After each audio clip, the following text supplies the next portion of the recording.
ശ്രീ സതീഷ് ഗോപിയും ഈ ചർച്ചയിൽ പങ്കെടുക്കുന്നുണ്ട്. ശ്രീ സതീഷ് ഗോപി, ഈ പദ്ധതിയുടെ കരാറിൽ ഒപ്പുവെച്ചതിന് ശേഷമുള്ള പ്രാഥമിക നടപടിക്രമങ്ങളിലടക്കം ഭാഗവാക്കായിട്ടുള്ള ഒരു സർക്കാർ ഉദ്യോഗസ്ഥൻ എന്ന നിലയിൽ ഇന്നത്തെ ദിവസത്തെ താങ്കൾ എങ്ങനെയാണ് വിലയിരുത്തുന്നത്? ഈ പദ്ധതിക്ക് തടസ്സം നിന്ന വലിയൊരു വിഭാഗത്തെ അവരുടെ ആശങ്കകൾക്ക് അടിസ്ഥാനമില്ലെന്ന് കാര്യകാരണ സഹിതം ബോധ്യപ്പെടുത്താൻ താങ്കളുടെ ഇടപെടലിലൂടെ സാധിച്ചതും ഇത്തരണത്തിൽ ഞാൻ ഓർക്കുകയാണ്. ഇതുമായി ബന്ധപ്പെട്ട് നേരത്തെ ഞങ്ങൾ സംഘടിപ്പിച്ച സംവാദങ്ങളിലും താങ്കൾ പങ്കെടുത്തിട്ടുണ്ട്. ഒരു വലിയ കടമ്പ കടന്ന് ഇവിടെ എത്തി നിൽക്കുമ്പോൾ പിന്നിട്ട വഴിത്താരകൾ, അത് ക്ലേശത്തിൻ്റെയും ആത്മനിർവൃതിയുടെയും ഒക്കെയാണ്. ആ വഴിത്താരകളെ എങ്ങനെ താങ്കൾ ഓർത്തെടുക്കുന്നു? ഇന്ന് നമ്മുടെ ഭാരതത്തിനെ സംബന്ധിച്ചിടത്തോളം നമ്മുടെ ഒരു സ്വപ്ന പദ്ധതി സാക്ഷാത്കരിക്കുകയാണ്. നമ്മളെ ഭാരതത്തിൻ്റെ ടോട്ടൽ പോപ്പുലേഷൻ എന്ന് പറയുന്നത് ജനസംഖ്യ എന്ന് പറയുന്നത് ഇപ്പോൾ ലോകത്തിലെ 1ാമത്തെ ജനസംഖ്യയാണ്. അത് മാത്രമല്ല, നമ്മളെ ഈ കേരളം ഒരു കൺസ്യൂമർ സ്റ്റേറ്റ് എന്ന് പറയുന്ന പോലെ നമ്മുടെ പല സംസ്ഥാനങ്ങളിലും പല സാധനങ്ങളും വന്നു ചേരണം. അവിടെ കൂടുതൽ ഉൽപ്പാദിപ്പിക്കുന്ന സാധനം പുറത്തേക്ക് പോകണം. ഇന്ന് നമ്മൾ സ്വാതന്ത്ര്യം കിട്ടിയ സമയത്ത് ഇന്ത്യ നമ്മുടെ ഉള്ളിൽ മാത്രം ഒതുങ്ങി നിന്നു. ഭാരതത്തിൻ്റെ ഉള്ളിൽ മാത്രം നമ്മുടെ എല്ലാ വാണിജ്യങ്ങളും ഒക്കെ ഒതുങ്ങി നിന്നു. പുറത്തുനിന്ന് ഒത്തിരി സാധനം നമ്മളെ ഇമ്പോർട്ട് ചെയ്തുകൊണ്ടിരുന്നു. ആ ഒരു ഇതിന് മാറ്റം വന്നു. ഇപ്പോൾ മെയ്ക്ക് ഇൻ ഇന്ത്യ എന്ന വലിയൊരു ആശയം നമ്മൾ മുന്നിൽ വെച്ചുകൊണ്ട് മുന്നോട്ട് നീങ്ങുകയാണ്. എല്ലാ സാധനങ്ങളും, നമുക്ക് വേണ്ടുന്ന എല്ലാ സാധനങ്ങളും ഇന്ത്യയിൽ തന്നെ പ്രൊഡ്യൂസ് ചെയ്യുക. അതുപോലെ തന്നെ ഇപ്പോൾ മിലിറ്ററിയുടെ ആയുധങ്ങളുടെ രംഗത്തും നമ്മളിപ്പോൾ സ്വയം പര്യാപ്തതയിലോട്ട് നീങ്ങിക്കൊണ്ടിരിക്കുകയാണ്. നമ്മൾ ഒത്തിരി ആയുധങ്ങൾ എക്സ്പോർട്ടും ചെയ്യുന്നുണ്ട്. അപ്പോൾ ഇമ്പോർട്ട് എക്സ്പോർട്ടിന് നമ്മൾ വളരെ ഇമ്പോർട്ടൻസ് കൊടുക്കുമ്പോൾ ഏറ്റവും പ്രാധാന്യം ഏതാണ്? തുറമുഖം. അതായത് ജലമാർഗത്തിൽ കൂടെയാണ് സാധനങ്ങൾ കൊണ്ടുപോകാൻ ഏറ്റവും കുറഞ്ഞ കൂലി. അങ്ങനെ വരുമ്പോൾ ഇന്ന് ലോകം മുഴുവൻ ഒരു 15-20 വർഷം മുമ്പ് തന്നെ ഈ മദർഷിപ്പിലോട്ട് ഷിഫ്റ്റ് ചെയ്തു തുടങ്ങി. നമുക്ക് ആ കാലഘട്ടത്തിൽ ഇന്ത്യ എന്ന് പറയുന്നത്, ഇന്ത്യയുടെ സ്ട്രാറ്റജിക് ലൊക്കേഷൻ എന്ന് പറയുന്നത് ഏഷ്യ വൻകരയുടെ ഏകദേശം മധ്യഭാഗത്താണ്. ഈ മധ്യഭാഗത്ത് ഇവിടെ വരുമ്പോൾ നമ്മുടെ ഇന്ത്യയിലേക്ക് വരുന്ന കാർഗോ എങ്ങനെ വരുന്നു? അത് ജബലലി പോർട്ടിൽ വലിയ പടുകൂറ്റൻ കപ്പലിൽ കൊണ്ടിറക്കിയിട്ട് അവിടെ നിന്ന് ചെറിയ കപ്പലുകൾ എടുത്തുകൊണ്ട് വരുന്നു, ഫീഡർ വെസൽസ് എടുത്തുകൊണ്ട് വരുന്നു. സിംഗപ്പൂർ കൊണ്ടിറക്കിയിട്ട് അവിടെ നിന്ന് ഫീഡർ വെസൽസ് എടുത്തുകൊണ്ട് വരുന്നു. നമ്മുടെ മൂക്കിൻ്റെ താഴെ കിടക്കുന്ന കൊളംബോ എന്ന് പറയുന്ന ചെറിയ ഒരു രാജ്യം, 2 മദർ പോർട്ടുള്ള ഒരു രാജ്യമാണ്. അവിടെ കൊണ്ടുവന്നിറക്കിയിട്ട് നമ്മുടെ കാർഗോ നമ്മളിലേക്ക് വരുന്നു. നമുക്ക് അങ്ങനെ ഒരു വർഷം ഉണ്ടാകുന്ന നഷ്ടം 2500 കോടി രൂപയാണ്. നമ്മളൊരു കാര്യം ശ്രദ്ധിക്കണം. വിഴിഞ്ഞം തുറമുഖം വിഭാവനം ചെയ്ത് കൊല്ലം എത്രയായി എന്നുള്ളത് നമ്മൾ ചിന്തിക്കണം. 1988 ഇതിൻ്റെ ഒരു ആശയം ഉണ്ടാകുന്നത്. അപ്പോൾ ആശയമുണ്ടായി, അതിങ്ങനെ ഡെവലപ്പ് ചെയ്ത് പല കാരണങ്ങൾ കൊണ്ട് അതിന് ചില തടസ്സങ്ങളെല്ലാം വന്ന് അവസാനം ഇത് പ്രാവർത്തികമാവുകയാണ്. ഇത്രയും വർഷം നമുക്ക് ഇന്ത്യ മഹാരാജ്യത്തിന് നഷ്ടപ്പെട്ട തുക എത്ര എന്ന് ചോദിച്ചാൽ, ഒരു രാഷ്ട്രീയവും എല്ലാം മാറ്റിവെച്ചുകൊണ്ട് ഞാൻ പറയും 2500 ഗുണം ഇത്രയും പീരീഡ്, എത്ര ലക്ഷം കോടി രൂപയാണ് നമുക്ക് നഷ്ടപ്പെടുന്നത്. ഈ നഷ്ടം മാറണമെങ്കിൽ ഭാരതത്തിനൊരു മദർ പോർട്ട് കൂടിയേ തീരൂ. അത് മാറ്റിവെക്കാൻ പറ്റില്ല. ഇപ്പോൾ ഇന്ന് ആ സുദിനം വന്നു. ഇന്ന് ഞാൻ സർവീസിൽ കയറുമ്പോൾ 1988 സർവീസിൽ കയറുമ്പോൾ ഞാൻ പ്രതീക്ഷിച്ചിരുന്നു, ഞാൻ റിട്ടയർ ചെയ്യുന്നതിന് മുമ്പെങ്കിലും ഒരു മദർ പോർട്ട് കണ്ടുകൊണ്ട് അതിൻ്റെ ഓപ്പറേഷനിൽ പങ്കെടുത്തുകൊണ്ട് എനിക്ക് റിട്ടയർ ചെയ്യാം. ഞാൻ റിട്ടയർ ചെയ്തിട്ട് 6 വർഷം കഴിഞ്ഞു. 2018 നിർഭാഗ്യവശാൽ ഇത് നടന്നില്ല. അതിനുശേഷം കോവിഡ്, അതുപോലെ തന്നെ ഓക്കി, അതുപോലെയുള്ള ദുരന്തങ്ങൾ വന്നപ്പോൾ ഈ കാര്യം വളരെയധികം പിന്നീടും ഇഴഞ്ഞു നീങ്ങി. ഇപ്പോൾ ഇന്നതിൻ്റെ സുദിനമാണ്. ഇന്ന് രാവിലെ വിഴിഞ്ഞത്ത് പോയി നിന്നപ്പോൾ മനസ്സിനകത്ത് 100% ഒരു ആത്മനിർവൃത്തി. എൻ്റെ രാജ്യത്തിന് സ്വന്തമായി ഒരു ഇന്ത്യ മഹാരാജ്യത്തിന്, എൻ്റെ ഭാരതത്തിന് സ്വന്തമായി ഒരു മദർ പോർട്ട് വന്നിരിക്കുന്നു. ഇത് വളരെ പ്രത്യേകതയുള്ളതാണ് മദർ പോർട്ട് എന്ന് പറയുമ്പോൾ. ഇനി ഇവിടെ വരുന്ന ഈ മദർ പോർട്ട് എന്ന് പറയുന്നത് വേറൊരു പോർട്ടിന് അവകാശപ്പെടൂലേ? ഒരാൾ ചോദിച്ചതാണ്, കൊച്ചിയിൽ ഒരു മദർ പോർട്ട് ആവാൻ പറ്റില്ലേ എന്ന് ചോദിച്ചു. കൊച്ചി മദർ പോർട്ടാകാൻ പറ്റില്ല. കൊച്ചിയിലെ ഡ്രാഫ്റ്റ് എന്ന് പറയുന്ന ആഴം എന്ന് പറയുന്നത് 13 മീറ്ററാണ്. അതേസമയം വിഴിഞ്ഞത്തിൻ്റെ ആഴം എന്ന് പറയുന്നത് 20 മീറ്ററാണ്. 18 മുതൽ 20 മീറ്റർ വരെ ആഴമുണ്ട്. അത് നാച്ചുറൽ ഡെപ്താണ്. അവിടെ ഡ്രഡ്ജിങ് കുറച്ച് മതി. കൊച്ചിയാണെങ്കിലോ ഡ്രഡ്ജിങ് എപ്പോഴും വേണം. മെയിൻ്റനൻസ് ഡ്രഡ്ജിങ് ഇല്ലെങ്കിൽ കൊച്ചി പോർട്ട് അടച്ചിടേണ്ടി വരും. അതാണ് കൊച്ചിയുടെ പ്രത്യേകത. പക്ഷേ കൊച്ചിക്കൊരെണ്ണം അവകാശപ്പെടാനുണ്ട്, വേറെ ആർക്കും അവകാശപ്പെടാൻ ഇല്ലാത്ത ഒരെണ്ണം. ISO കണ്ടെയ്നർ എന്ന് പറയുന്നതാണ് ലോകത്തിലെ സ്റ്റാൻഡേർഡ് അനുസരിച്ചിട്ട് കണ്ടെയ്നർ ISO കണ്ടെയ്നറാണ്. ISO കണ്ടെയ്നർ ആദ്യമായി ഇന്ത്യയിൽ വരുന്ന ഒരു തുറമുഖം എന്ന് പറയുന്ന 1973 കൊച്ചിയാണ്.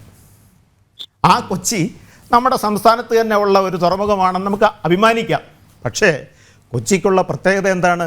അവിടെ ഈ 13.5 മീറ്റർ എന്ന് പറയുന്ന ആഴം ഡ്രഡ്ജ് ചെയ്ത് 20 മീറ്റർ ആക്കാൻ പറ്റില്ല. ഒരുപാട് കാരണങ്ങളുണ്ട്. ആ കാരണങ്ങളിലേക്ക് ഞാൻ കടക്കുന്നില്ല. അപ്പോൾ അവിടെ വലിയൊരു മദർ ഷിപ്പ് കയറില്ല. ഇനി 8,000-7,000 കണ്ടെയ്നർ കയറ്റുന്ന ഷിപ്പിന് കയറാമോ എന്ന് ചോദിച്ചാൽ നമുക്ക് വേലിയേറ്റവും വേലിയിറക്കവും നോക്കി ഈ 13.5 മീറ്റർ ഡ്രാഫ്റ്റ് അവിടെ മെയിൻറ്റെയിൻ ചെയ്യുന്നുണ്ടോ നോക്കി നമുക്ക് കയറ്റാൻ പറ്റും. ഈവൻ ദെൻ അതൊരു മദർ പോർട്ടാകില്ല. മദർ പോർട്ട് എന്നുള്ള വിശേഷം കറക്റ്റായിട്ട് ആ പോർട്ടിന് കിട്ടണമെങ്കിൽ അവിടെ കൊണ്ടുവന്ന് ഇറക്കി വയ്ക്കുന്ന കണ്ടെയ്നർ ചെറു ഫീഡർ വിസൽ വന്ന് അത് എടുത്ത് അടുത്ത രാജ്യങ്ങളിലേക്കോ അല്ലെങ്കിൽ നമ്മുടെ രാജ്യത്തിൻ്റെ വിവിധ സ്ഥാനങ്ങളിലേക്കോ കൊണ്ടുപോകണം. അത് വന്നാലേ നമ്മൾ മദർ പോർട്ട് എന്നുള്ള സങ്കല്പം നമുക്ക് പൂർണ്ണമാകുകയുള്ളൂ. വിഴിഞ്ഞത്തിൻ്റെ പ്രത്യേകത എന്താണ്? വിഴിഞ്ഞം നമ്മുടെ അന്താരാഷ്ട്ര കപ്പൽച്ചാൽ, അതായത് നമ്മുടെ ഇൻ്റർനാഷണൽ സീ റൂട്ടിന് ഏകദേശം 10 നോട്ടിക്കൽ മൈൽ അടുത്ത് നിൽക്കുകയാണ്. അപ്പോൾ അതിൻ്റെ പ്രത്യേകത എന്താണ്? ഒരു ദിവസം ഇതുവഴി കടന്നു പോകുന്ന കപ്പലുകളുടെ എണ്ണം 200-ൽ കൂടുതലാണ്. 200-ൽ കൂടുതൽ കപ്പലുകൾ നമ്മുടെ കൺവെട്ടത്തുകൂടെ ഒരു ദിവസം കടന്നു പോകുന്ന ആ സ്ഥാനത്ത് നിന്ന് 10 നോട്ടിക്കൽ മൈൽ അകലെയാണ് വിഴിഞ്ഞം സ്ഥിതി ചെയ്യുന്നത്. മാത്രമല്ല ഇന്ത്യയുടെ മൊത്തം കോസ്റ്റൽ തീരദേശം നമ്മൾ മാപ്പ് ചെയ്തെടുത്താൽ ആ തീരദേശത്തെ സെൻറ്റർ പോയിൻ്റാണ് വിഴിഞ്ഞം. അപ്പോൾ വിഴിഞ്ഞത്തൊരു ഒരു ഒരു മദർ പോർട്ട് വന്നാൽ അവിടെ നിന്ന് ഫീഡർ വെസലിനെ അങ്ങോട്ടും ഇങ്ങോട്ടും എടുത്തുകൊണ്ട് പോകാനുള്ള ദൂരം തുല്യമാണ് എന്തുകൊണ്ടും. അതുമാത്രമല്ല ഏഷ്യയിലെ മറ്റ് രാജ്യങ്ങളിലേക്ക് എടുത്തുകൊണ്ട് പോകാനും ഈ മധ്യത്തുള്ള ഇന്ത്യയുടെ സ്ഥാനം ഒരു സ്ട്രാറ്റജിക് ലൊക്കേഷനായിട്ട് അനുഗ്രഹമാണ്. പക്ഷേ ഒരു കാര്യമുണ്ട്, ഇന്ന് ഞാൻ ഒരു കാര്യത്തിൽ ദുഃഖിതനാണ്. അതായത് ഒരു മദർ പോർട്ട് വരുമ്പോൾ അതിൻ്റെ റെയിൽ റോഡ് കണക്ടിവിറ്റി എന്ന് പറയുന്നത് വളരെ ഇമ്പോർട്ടൻ്റ് ആണ്. ഇന്ന് അവിടെ ചെന്ന് നിന്നപ്പോൾ എൻ്റെ മനസ്സിലൊരു വിങ്ങൽ വന്നത്, റെയിൽ റോഡ് കണക്ടിവിറ്റി ആയോ എന്ന് ചോദിച്ചാൽ ഇല്ല എന്നാണ് ഉത്തരം. എന്നാകും എന്ന് ചോദിച്ചാൽ ഇത് കേരളമല്ലേ? എൻ്റെ മനസ്സ് തന്നെ പറഞ്ഞു, ഇത് കേരളമല്ലേ? ഒരു ടൈം ബൗണ്ടായിട്ട് നമുക്ക് പറയാൻ പറ്റുമോ? എന്നാലും പ്രതീക്ഷിക്കുന്നു എത്രയും വേഗം റെയിൽ റോഡ് കണക്ടിവിറ്റി വരട്ടെ. പക്ഷേ അപ്പോഴും ഞാൻ റെയിൽ കണക്ടിവിറ്റി നോക്കുമ്പോൾ ഒരു ചെറിയ തുരങ്കമാണ് ഉള്ളത്, ഡിസൈൻ ചെയ്തിട്ടുള്ളത്. അതിൽ ഡബിൾ ഡക്കറായിട്ട് കാർഗോ കൊണ്ടുപോകുന്നതാണ് ഇപ്പോൾ ഇന്ത്യയിൽ ഏറ്റവും എഫിഷ്യൻ്റ് ആയിട്ടുള്ള കാർഗോ ട്രാൻസ്പോർട്ട് ത്രൂ റെയിൽ. അപ്പോൾ ഡബിൾ ഡക്കറായിട്ട് കാർഗോ കൊണ്ടുപോകുമ്പോൾ 45 വാഗൺ ഉണ്ടെങ്കിൽ ഒരു വാഗണിൽ 2 പിന്നീട് കണ്ടെയ്നർ ഇരിക്കും. ആ 2 കണ്ടെയ്നറുടെ മുകളിൽ 20 ഈക്വലൻ്റ് ഫുട്ട്, അതായത് TU 2 കണ്ടെയ്നർ ഇരിക്കും. അതിൻ്റെ മുകളിൽ 2 കണ്ടെയ്നർ വയ്ക്കും. അപ്പോൾ 4 കണ്ടെയ്നർ ഒരു വാഗൺ അതിന് കൊണ്ടുപോകാൻ സാധിക്കും. അതേസമയം 40 ഈക്വലൻ്റ് ഫുട്ടാണെങ്കിൽ ഒറ്റ കണ്ടെയ്നറെ താഴെ ഇരിക്കുകയുള്ളൂ, അതിൻ്റെ മുകളിൽ ഒരു കണ്ടെയ്നർ ഇരിക്കും. ഇങ്ങനെ 45 വാഗൺ ഉണ്ടെങ്കിൽ ആ 45 വാഗണിൽ 90 × 2 180 കണ്ടെയ്നർ കിടക്കും.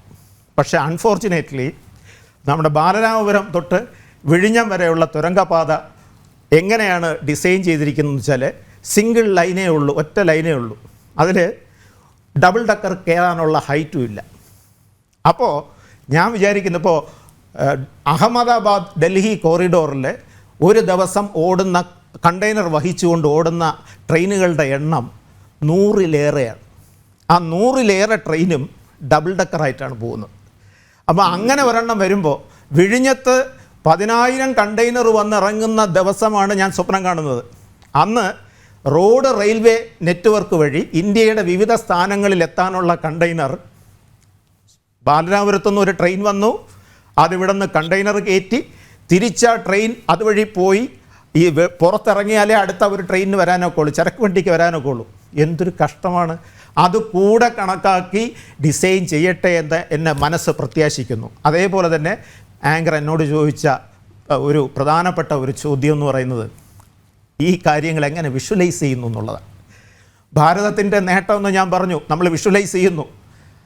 നമ്മൾ കടന്നുപോയ പ്രതിസന്ധികൾ എന്ന് പറയുന്നത് പറഞ്ഞു തീർത്താൽ തീരാത്തതാണ്. ഒരു സമയത്ത് എല്ലാവർക്കും അറിയാം, ഞാനിത് പറഞ്ഞിട്ടുണ്ട്, കയ്യും കാലും വെട്ടിക്കളയും, അതെ, നടന്നു പോവില്ല. പക്ഷെ അതെല്ലാം കഴിഞ്ഞ് ഇന്നിത് ആദ്യത്തെ കപ്പൽ വന്ന്, ഒരു പരീക്ഷണമാണെങ്കിലും ആദ്യത്തെ കപ്പൽ വന്ന് അവിടെ നിൽക്കുമ്പോൾ താഴോട്ട് നോക്കുമ്പോൾ കയ്യും കാലും എല്ലാം ആ സ്ഥാനത്ത് തന്നെ ഇരിപ്പുണ്ട്. ആ ഒരു നിർവൃതി. പിന്നെ വളരെ കൂടുതൽ ടെക്നിക്കൽ കാര്യങ്ങൾ ഇതിലുണ്ട്. ആ ടെക്നിക്കൽ കാര്യം എക്സ്പ്ലെയിൻ ചെയ്യണമെന്നുണ്ട് എനിക്ക്. അതിൽ ഏറ്റവും കൂടുതൽ നമ്മൾ എടുത്തു പറയേണ്ടത് 1988 ഈ തുറമുഖം വിഭാവനം ചെയ്തിട്ടില്ല. ആ കാലഘട്ടത്തിൽ 87-88 കാലഘട്ടത്തിലാണ് തിരമാലയിൽ നിന്നും വൈദ്യുതി എന്ന് പറഞ്ഞൊരു പ്രോജക്റ്റ് ഉണ്ടാകുന്നത്. വിഴിഞ്ഞത്താണ് ആ പ്രോജക്റ്റ് കൊണ്ടുവരുന്നത്. ആ പ്രോജക്റ്റിൻ്റെ ആളെന്ന് പറയുന്നത് ഒരാളുടെ പ്രോജക്റ്റാണ്, സ്വന്തം PhDക്കുള്ള പ്രോജക്റ്റാണ്. IIT ചെന്നൈയിൽ PhDക്കുള്ള പ്രോജക്റ്റാണ് തിരമാലയിൽ നിന്നും വൈദ്യുതി എന്ന പദ്ധതി. അത് ഡോക്ടർ ജയകുമാർ സാർ, അദ്ദേഹത്തിന് ഡോക്ടറേറ്റ് കിട്ടിയത് ഈ പ്രോജക്റ്റിലാണ്. അദ്ദേഹം ഈ പ്രോജക്റ്റ് IIT ചെന്നൈ കൊടുത്തപ്പോൾ ഇതിന് സെൻട്രൽ ഗവൺമെൻറ് ഫണ്ടിങ് കൊടുത്തു. എന്തിനാണ്? ഈ പ്രോജക്റ്റ് ഇന്ത്യയിലെ ഏറ്റവും ഫീസിബിളായിട്ടുള്ള സ്ഥലത്ത് എത്രയും പെട്ടെന്ന് നടപ്പാക്കണം. അന്ന് IIT ചെന്നൈയിലെ പിന്നീട് ഓഷൻ ടെക്നോളജിയിലെ ഹെഡ് ഡോക്ടർ രവീന്ദ്രൻ, ഏഷ്യയിലെ വിദഗ്ധനാണ് അദ്ദേഹം ഓഷ്യൻ ടെക്നോളജിയിൽ. അദ്ദേഹം ഇവിടെ തിരുവനന്തപുരത്ത് വന്നു. തിരുവനന്തപുരത്ത് വന്നിട്ട് പറഞ്ഞു, നമുക്ക് കെയ്സോൺ വയ്ക്കുന്ന ഏറ്റവും നല്ലൊരു സ്ഥലം വിഴിഞ്ഞത്ത് തിരഞ്ഞെടുക്കണം, അതിൽ നമ്മൾ കണ്ടിന്യൂസ് ആയിട്ട് തിര കിട്ടണം, അവിടുത്തെ ഡെപ്ത് ഡീറ്റെയിൽസ് എനിക്കറിയണം, അതുകൊണ്ട് ഹൈഡ്രോഗ്രാഫിക് സർവേ ചാർട്ട് കൊണ്ടുവരണമെന്ന് പറഞ്ഞു. ഞാനന്ന് ഹൈഡ്രോഗ്രാഫിക് സർവേ വിഭാഗത്തിലുണ്ട്. അപ്പോൾ ചാർട്ടുകൾ കൊണ്ട് ഇദ്ദേഹത്തിന് കൊടുത്തു. ഇദ്ദേഹം ചാർട്ട് എടുത്ത് നോക്കിയിട്ട് പറഞ്ഞു, അദ്ദേഹത്തിനൊരു സംശയം, ഇത് കൊണ്ടുവന്നിരിക്കുന്ന കറക്റ്റ് ചാർട്ടാണോ?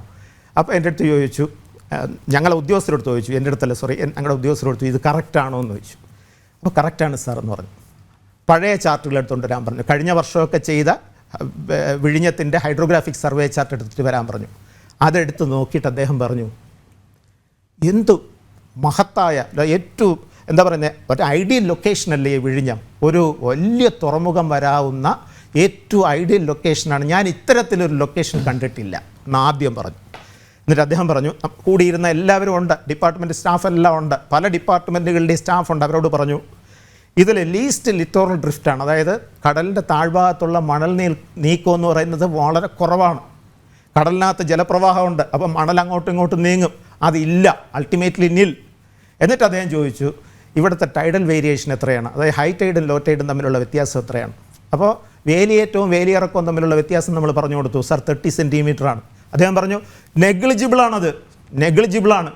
ഇവിടെ throughout the day, throughout the year shipping നടക്കാവുന്ന, അതല്ലെങ്കിൽ ഒരു പോർട്ട് ഉണ്ടാക്കിയാൽ അവിടെ ഷിപ്പുകൾ ഒരു ദിവസത്തിൽ 24 മണിക്കൂറും അല്ലെങ്കിൽ ഒരു വർഷം മുഴുവനും കയറി ഇറങ്ങാനുള്ള സൗകര്യമുള്ള ഇന്ത്യയിലെ ഏറ്റവും ഐഡിയൽ ലൊക്കേഷനാണ്. എന്നിട്ട് അദ്ദേഹം പറഞ്ഞു, നിങ്ങളൊന്ന് ആലോചിക്കണം, ഗുജറാത്തിലെല്ലാം തുറമുഖമുണ്ട്, അവിടുത്തെ ഹൈ ടൈഡും ലോ ടൈഡും തമ്മിലുള്ള വ്യത്യാസം 8 മീറ്ററാണ്. അപ്പോൾ ഹൈ ടൈഡിൽ മാത്രമേ ഷിപ്പ് അകത്ത് കയറുള്ളൂ, ലോ ടൈഡിൽ ഷിപ്പിന് പുറത്തിറങ്ങാനും കഴിയില്ല, കടലിന് പുറത്തുള്ള കപ്പലുകൾക്ക് തുറമുഖത്തിനകത്ത് കയറാനും കഴിയില്ല, തുറമുഖത്തിൻ്റെ അകത്ത് നിൽക്കുന്ന കപ്പലുകൾക്ക് പുറത്തിറങ്ങാനും കഴിയില്ല. ഹൈ ടൈഡ് നോക്കി നിൽക്കണം. ഇവിടെ അത് വേണ്ട, ത്രൂ ഔട്ട് ദി ഇയർ നമുക്ക് ചെയ്യാം. പിന്നെ ഇതിൻ്റെ അടുത്ത് തന്നെ അദ്ദേഹം പറഞ്ഞത്, ഇതിനടുത്ത് തന്നെ ഒരു കായലുണ്ട്, ആ കായലിൽ നിന്ന് ശുദ്ധജല കായലാണ്, ആ ശുദ്ധജല തടാകത്തിൽ നമുക്ക് ആവശ്യത്തിന് വെള്ളം കിട്ടും. ഇങ്ങനെ ഒത്തിരി കാര്യങ്ങൾ പറഞ്ഞു. യഥാർത്ഥത്തിൽ ഒരു തുറമുഖം ജനിക്കുന്നത് അവിടെയാണ്. യഥാർത്ഥത്തിൽ 1946-48 കാലഘട്ടത്തിൽ തിരുവിതാംകൂർ പിന്നീട് മഹാരാജാവിൻ്റെ 46 മഹാരാജാവിൻ്റെ സ്പെഷ്യൽ ഇൻസ്ട്രക്ഷൻ കൊണ്ട് GG മേനോൻ സാർ, അദ്ദേഹം തിരുവനന്തപുരത്തുള്ള ആളാണ്, ഇപ്പോഴും അദ്ദേഹം ജീവനോടെ ഇരിക്കുന്നു എന്ന് ഞാൻ കരുതുന്നു. കഴിഞ്ഞ 2 വർഷങ്ങൾക്ക് മുമ്പ് ഏകദേശം 100 വയസ്സായ അദ്ദേഹം ഇപ്പോഴും ജീവനോടുകൂടി ഇരിക്കട്ടെ. അദ്ദേഹം പറഞ്ഞിട്ടുണ്ട്, അദ്ദേഹം എഞ്ചിനീയറിംഗ് കോളേജിലെ 2ാമത്തെ ബാച്ചാണ്. തിരുവനന്തപുരം എഞ്ചിനീയറിംഗ് കോളേജ് തുടങ്ങിയതിന് ശേഷം 2ാമത്തെ ബാച്ചിൽ ഡിഗ്രി എടുത്ത ആളാണ്. അദ്ദേഹം പറഞ്ഞു, 1946 മഹാരാജാവിൻ്റെ പ്രത്യേക നിർദ്ദേശപ്രകാരം കേരള തീരത്ത് വിഴിഞ്ഞം മുതൽ ആലപ്പുഴ വരെയുള്ള ഭാഗത്ത് ഒരു തുറമുഖം സ്ഥാപിക്കാൻ ഐഡിയൽ ലൊക്കേഷൻ കണ്ടുപിടിക്കുക, അതിനുവേണ്ടി നിയോഗിച്ചു. അതിനൊരു ബ്രിട്ടനിൽ നിന്നൊരു എക്സ്പേർട്ടിനെയും കൊണ്ടുവന്നു. ആ എക്സ്പേർട്ടിൻ്റെ നിർദ്ദേശപ്രകാരം ഇവർ മുഴുവൻ ഹൈഡ്രോഗ്രാഫിക് സർവേ നടത്തി, ആ സമയത്ത് നടത്തി തുറമുഖം നിർമ്മിക്കാൻ തീരുമാനിച്ചു തത്വത്തിൽ. പക്ഷേ സ്വാതന്ത്ര്യം കിട്ടി, ഭരണം മാറി, നമ്മളെ തിരുക്കൊച്ചി സംസ്ഥാനം രൂപമെടുത്തു. അതിനുശേഷം ഇതെല്ലാം താഴോട്ട് പോയി. അന്ന് തുടങ്ങി. അതിനുശേഷം ജീവൻ വെച്ചത് ഈ 87 രവീന്ദ്രൻ സാറിൻ്റെ ഈ ഒരു കാര്യമാണ്. അദ്ദേഹമാണ് നമ്മളെന്താ പറയുന്നത്, നമ്മുടെ മനസ്സിനകത്തൊരു ബീജാവാപം നടത്തി തന്നു. ഇങ്ങനെ ഒരു പോസിബിലിറ്റി, ഇങ്ങനെ ഒരു കഴിവ് ഈ സ്ഥലത്തിനുണ്ട്. ഇത് ദൈവം അനുഗ്രഹിച്ച് തന്ന ഒരു സ്ഥലമാണ്. പക്ഷേ ആ സ്ഥലത്ത് തുറമുഖം ഉണ്ടാക്കാനായിട്ടുള്ള ശ്രമം തുടങ്ങി. തുറമുഖം നിർമ്മിച്ചപ്പോൾ നമ്മൾ അനുഭവിച്ച ഈ നാട്ടുകാരിൽ നിന്നും നമ്മൾ അനുഭവിച്ച വേദനയും പ്രയാസങ്ങളും ഒക്കെ എന്ന് പറയുന്ന സമരങ്ങളുടെ വേലിയേറ്റം, സമരങ്ങളുടെ കൊടുമുടിയിലായിരുന്നു. അതെല്ലാം തരണം ചെയ്ത് ഇന്ന് ഇത് പ്രാവർത്തികമായി നമ്മൾ കാണുമ്പോൾ നമുക്കുണ്ടാകുന്ന ആനന്ദം എന്ന് പറയുന്നത് പറഞ്ഞറിയിക്കാൻ ഒക്കില്ല. ഇത് മാത്രമാണ് ഇക്കാര്യത്തിൽ എനിക്ക് പറയാനുള്ളത്. അദ്ദേഹം ചോദിച്ചതിൻ്റെ ഉത്തരം പറയാനുള്ളത്. കാരണം ഈ സാധാരണ ഡിബേറ്റുകളിൽ നിന്ന് വ്യത്യസ്തമായിട്ടാണ് ഞാൻ ഇതിനെ കൊണ്ടുപോകുന്നത്. കാരണം ഇത് കാണുന്ന പ്രേക്ഷകർക്ക് ഇതുമായി ബന്ധപ്പെട്ട് കൂടുതൽ വിശദാംശങ്ങൾ അറിയില്ല. അപ്പോൾ അതൊക്കെ അറിയണം. ആരുടെയൊക്കെ പ്രയത്നത്തിൻ്റെ ഫലമായിട്ടാണ് ഇന്നിപ്പോൾ ഈ തുറമുഖം യാഥാർത്ഥ്യമായിരിക്കുന്നത്, അതെല്ലാം പ്രേക്ഷകർ അറിയണം. അതുകൊണ്ട് തന്നെയാണ് ഞാൻ ഇടപെടാതിരുന്നത്.